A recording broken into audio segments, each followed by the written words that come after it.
प्यारे बच्चों, नमस्कार। आशा है आप सभी लोग अपने घर में स्वस्थ होंगे, सुरक्षित होंगे।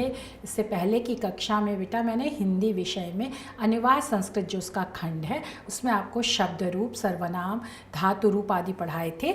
आज मैं उसी के बाद आपको जो है वो हिंदी से संस्कृत में अनुवाद पढ़ाने जा रही हूँ। आशा है आप पढ़ने के लिए तैयार हो गए होंगे और मैं आपको इस अनुवाद के कुछ नियम बता देती हूँ। हिंदी संस्कृत अनुवाद से संबंधित बेटा कुछ बातों का क्या है, हमें निम्नलिखित बातों का ध्यान रखना चाहिए।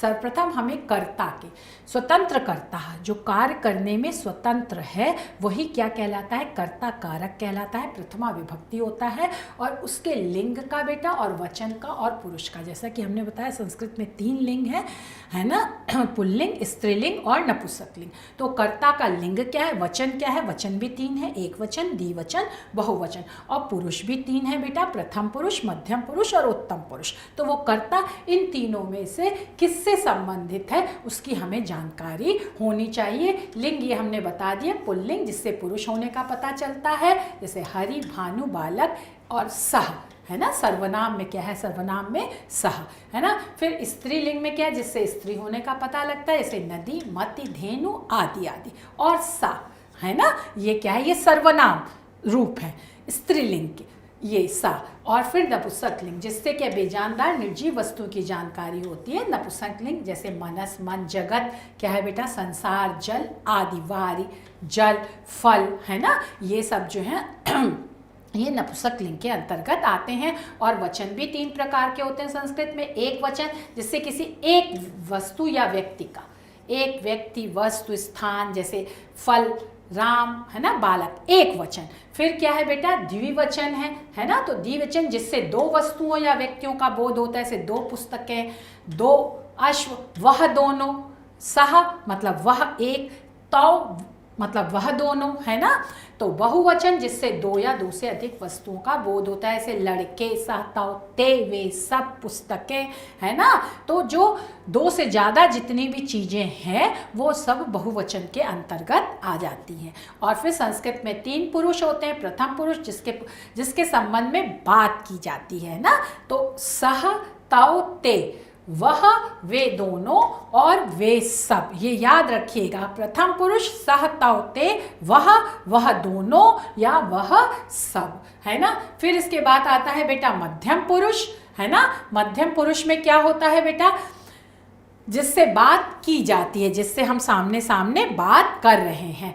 त्वम, युवाम, यूयम, तुम दोनों और तुम सब। फिर उत्तम पुरुष जिसके बारे में हम दोनों क्या करते हैं, जो 2 लोग बात करते हैं, वो उत्तम पुरुष के अंतर्गत आता है। अहम, आवाम, वयम, है ना। तो धातु में भी क्या है बेटा, 9 शब्द है। पठति, पठता, पठन्ति, पठसी, पठता, पठत, पठामि, पठावा, पठामा, है ना। एक वचन, द्विवचन, बहुवचन, प्रथम पुरुष, मध्यम पुरुष, उत्तम पुरुष। ऐसे ही सर्वनाम भी क्या है बेटा, 3 है। सह, तौ, ते, है ना, त्वम, युवाम, यूयम, अहम, आवाम, वयम। एक वचन, द्विवचन, बहुवचन, और इधर प्रथम पुरुष, मध्यम पुरुष, उत्तम पुरुष। तो ये 9 का खाका आपको बिल्कुल स्पष्ट हो गया होगा। फिर कर्ता, क्रिया और धातु निम्नवत है ना। कर्ता जैसा कि हमने बताया, कर्ता क्या है, जो कार्य करता है।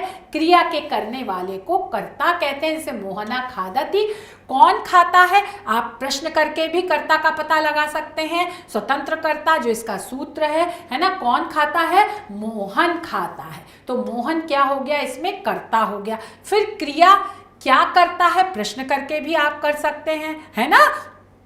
तो क्रिया क्या है बेटा, जिससे किसी कार्य का करना या होना पाया जाता है। तो इसमें क्रिया क्या हो रही है, कार्य क्या हो रहा है, खाने का कार्य हो रहा है ना। तो खादति क्या हो गई बेटा, क्रिया हो गई। तो इस वाक्य में खादति क्रिया है। फिर धातु क्रिया के मूल रूप को धातु कहते हैं, जैसे हमने बताया खादति क्रिया है, लेकिन इसका मूल रूप क्या है, खाद है। मूल धातु क्या है बेटा, खाद धातु है। खाद से रूप चलता है, खादति, खादता, खादंति, खादसी, खादता, खादत, खादामि, खादावा, खादामा, है ना। फिर जिस पुरुष और वचन का कर्ता होता है उसके साथ उसी पुरुष और वचन कर्ता जो है अगर प्रथम पुरुष का है, एक वचन का है, तो क्या है बेटा, क्रिया भी प्रथम पुरुष एक वचन की लगेगी। यह इसका नियम है। फिर क्रिया पर कर्ता के लिंग का कोई प्रभाव नहीं पड़ता।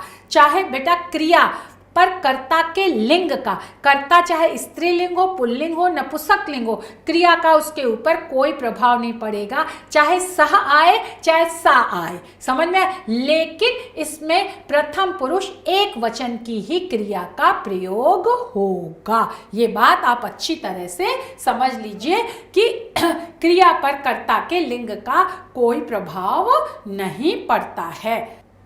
अब मध्यम पुरुष जिससे बात की जाती है ना।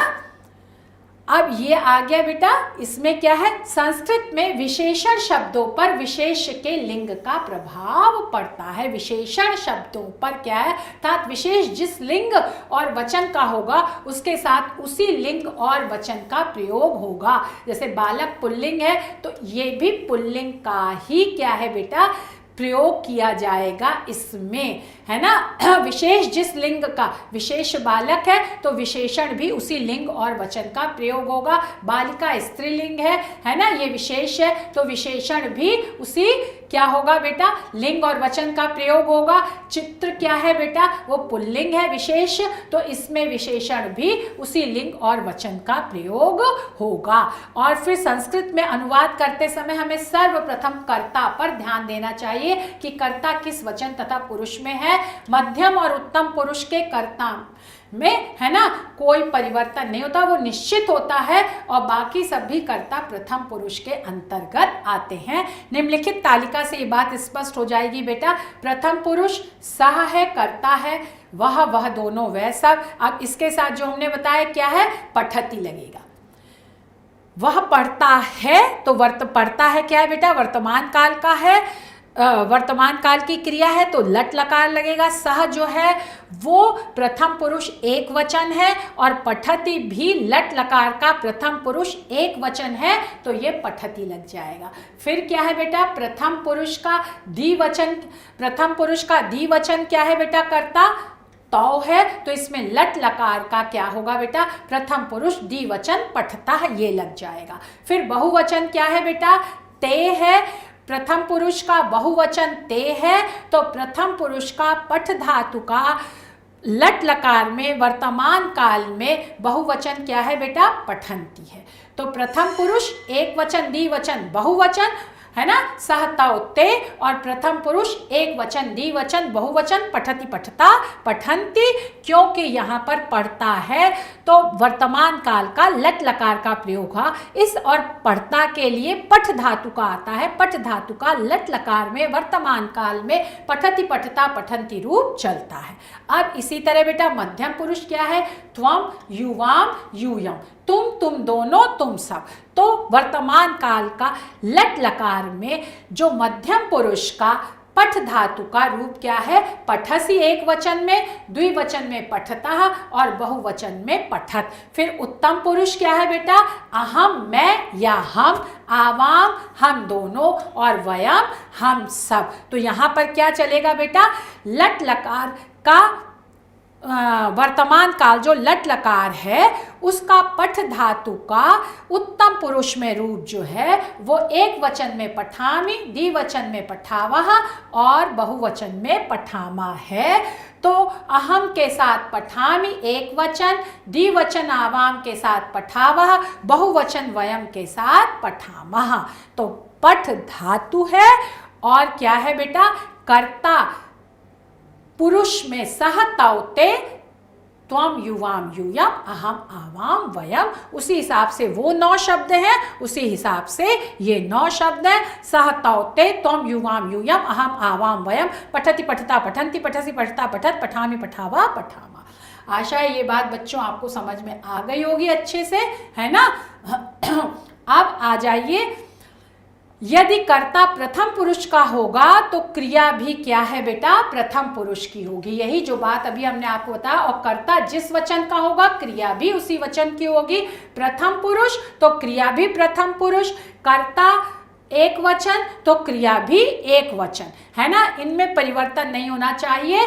अगर परिवर्तन हो जाएगा तो अनुवाद अशुद्ध हो जाएगा। ठीक है। संस्कृत में सामान्यतः निम्नलिखित 5 लकारों कारों का प्रयोग किया जाता है। लट लकार वर्तमान काल के वाक्यों के साथ, कर्ता वचनानुसार लट लकार की, लंग लकार भूतकाल भूतकाल के कार्यों के साथ, जैसे अपठत अपठताम अपठन, है ना, सहतौते, तो इस तरह से चलेगा। फिर लिट, ये क्या है बेटा, लिट लकार है, ये भविष्य काल है, तो भविष्य काल के वाक्यों के साथ कर्ता जो है, जैसे पठिष्यति पठिष्यता पठिष्यन्ति पठिष्यसि पठिष्यता पठिष्यत पठिष्यामि पठिष्यावा पठिष्यामः सहतौते त्वं युवां यूयम् अहम आवां वयम्। फिर लोट लकार जहाँ बेटा आज्ञा दी जाती है उसके अनुसार भी, सहतौते त्वं युवां यूयम् अहम आवां वयम् पठतु पठताम पठन्तु पठ पठतम पठत पठानि पठाव पठाम। ये आपको समझ में आ गया। फिर विधिलिंग लकार विधि के चाहिए के अर्थ में, है ना, यहाँ पर भी क्या आएगा, सहतौते त्वं युवां यूयम् अहम आवां वयम्, तो पठेत पठेताम पठेयु पठे पठेतम पठेत पठेयम पठे पठे।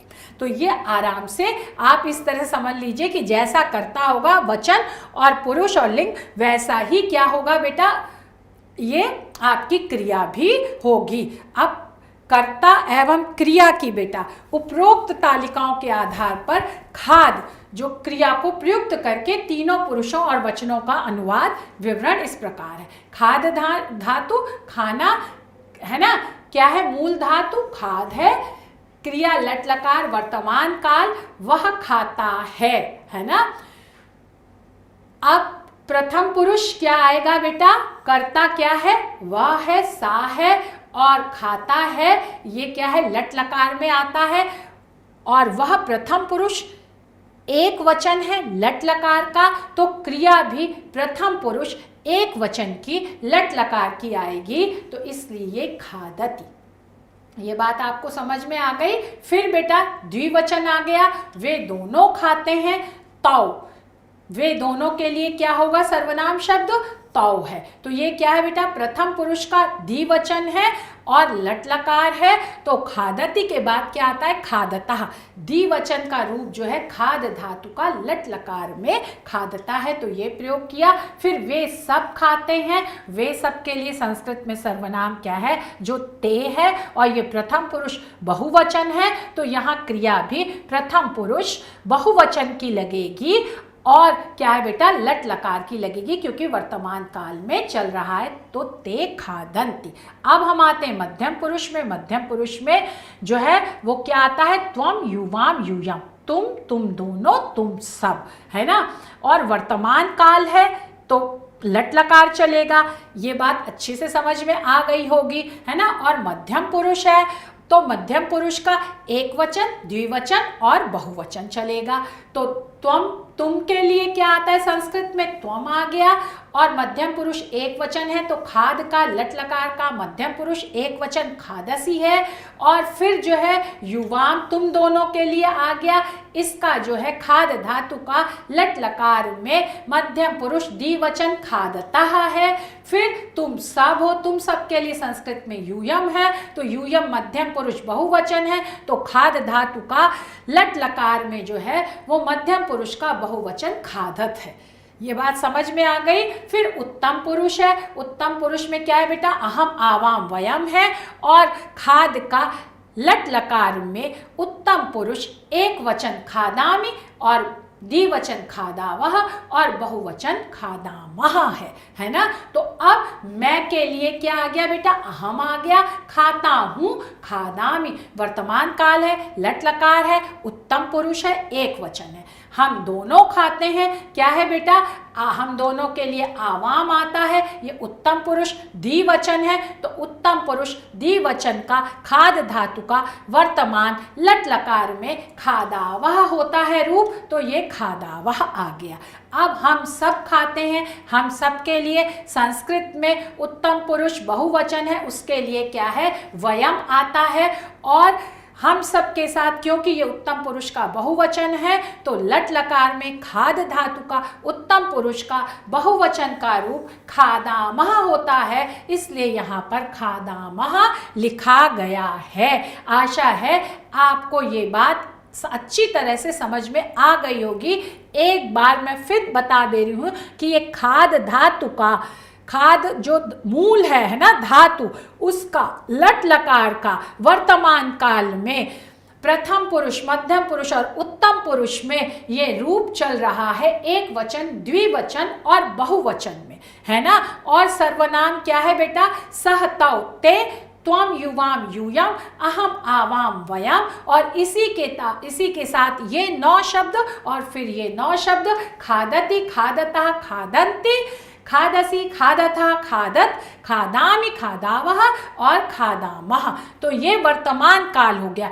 ऐसे ही हम आपको जो है भविष्य काल, भूतकाल और आज्ञा के अर्थ में, चाहिए के अर्थ में विधिलिंग, लोट, लंग और लिट लकार के भी अनुवाद आपको आगे, और कर्ता कारक के साथ कैसे अनुवाद किया जाता है वो हम आपको बताएंगे। कुछ वाक्यों का आप संस्कृत में यहाँ पर अनुवाद कर लीजिए, वर्तमान काल के वाक्यों का संस्कृत में अनुवाद। जैसे रमेश पढ़ता है। अब रमेश क्या है बेटा? जैसा कि हमने बताया, त्वम और अहम ये जो हैं मध्यम पुरुष और उत्तम पुरुष, ये निश्चित है, लेकिन प्रथम पुरुष में जो भी व्यक्ति, वस्तु या स्थान के नाम है वो सब प्रथम पुरुष में एक वचन, द्विवचन, बहुवचन के अनुसार आएंगे। अगर वो एक है तो एक वचन के में आएगा, अगर 2 हैं तो द्विवचन में, और 2 से ज़्यादा है तो बहुवचन में। तो रमेश क्या है बेटा? संज्ञा है, और रमेश जो आएगा वो प्रथम पुरुष में आएगा, और वह सिर्फ एक है ना। तो इसमें प्रथम पुरुष का एक वचन का क्रिया रूप प्रयोग होगा। तो पढ़ता है संस्कृत में इसके लिए क्या है बेटा? पढ़ता के लिए पठ धातु का प्रयोग किया जाता है, और ये पढ़ता है मतलब वर्तमान काल है, तो लट लकार, पठ धातु का लट लकार का प्रयोग किया जाएगा। और रमेश क्या है बेटा? प्रथम पुरुष, एक वचन है, तो पठ धातु का वर्तमान काल, लट लकार का प्रथम पुरुष का एक वचन का प्रयोग किया जाएगा रूप। तो यहाँ पर क्या हो जाएगा? रमेशः पठति। फिर बेटा क्या है? दूसरा है बालक जाता है। तो बालक भी क्या है बेटा? प्रथम पुरुष है और एक वचन है, तो प्रथम पुरुष का एक वचन ही बालक का रूप। तो यहाँ पर क्या हो जाएगा? बालिका। फिर जाता है, जाने के लिए क्या है बेटा? गम धातु का प्रयोग किया जाता है। गम धातु का प्रयोग किस तरह से चलता है? गच्छति की तरह, गच्छति, गच्छता, गच्छन्ति, गच्छसि, गच्छता, गच्छत, गच्छामि, गच्छावा, गच्छामा। और जाता है इसका मतलब ये वर्तमान काल है। वर्तमान काल के लिए संस्कृत में क्या है बेटा? लट लकार का प्रयोग किया जाता है। तो अब बालक जो है वो प्रथम पुरुष एक वचन है, तो गम धातु का लट लकार का प्रथम पुरुष का एक वचन प्रयोग किया जाएगा, है ना। तो लट लकार, गम धातु का लट लकार का प्रथम पुरुष में एक वचन में रूप क्या होता है? गच्छति। तो बालकः गच्छति, ये बात आपको, ये देखिए, बालकः गच्छति, ये हमने आपको समझा दी। फिर बालिका गेंद से खेलती है। अब बालिका क्या है बेटा? स्त्रीलिंग है ना। स्त्रीलिंग आकारांत, जैसे अभी हमने इससे पहले आपको पढ़ाया था रूप, रमा का रूप, बालिका का रूप, लता का रूप, गंगा का रूप, ये सब आकारांत स्त्रीलिंग है। इनके अंत में आ रहा है और ये स्त्रीवाची शब्द है, इसलिए इन्हें आकारांत स्त्रीलिंग शब्द कहते हैं, है ना।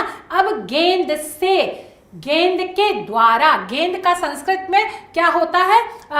शब्द प्रयोग किया जाता है कंदुक। तो कंदुक, और खेलती है तो खेल धातु है, खेलती है ये वर्तमान काल है, और एक ही बालिका है, तो बालिका का क्या है बेटा?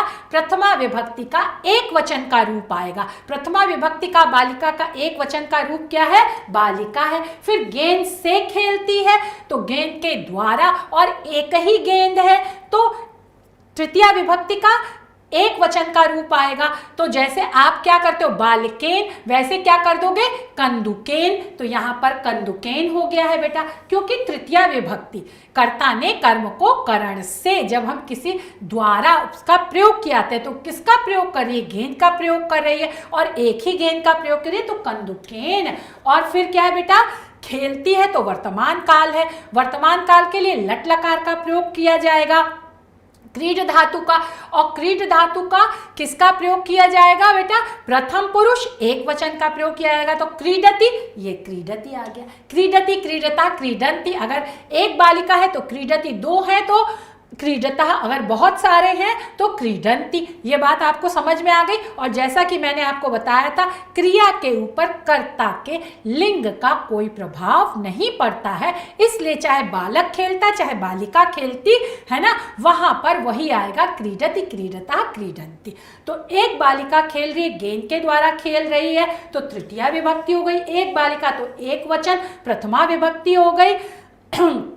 और क्रीडति खेलता है, खेलती है, तो ये क्या हो गया बेटा, क्रीड धातु का वर्तमान काल का प्रथम पुरुष का एक वचन का यहाँ रूप प्रयोग किया गया, तो ये क्रीडति हो गई। आशा है बच्चों ये आपको अच्छी तरह से समझ में आ गया होगा, ये रूप अनुवाद, हिंदी से संस्कृत में अनुवाद। और जो भी आपकी समस्या हो वो आप हमसे पूछ सकते हैं। धन्यवाद, नमस्ते।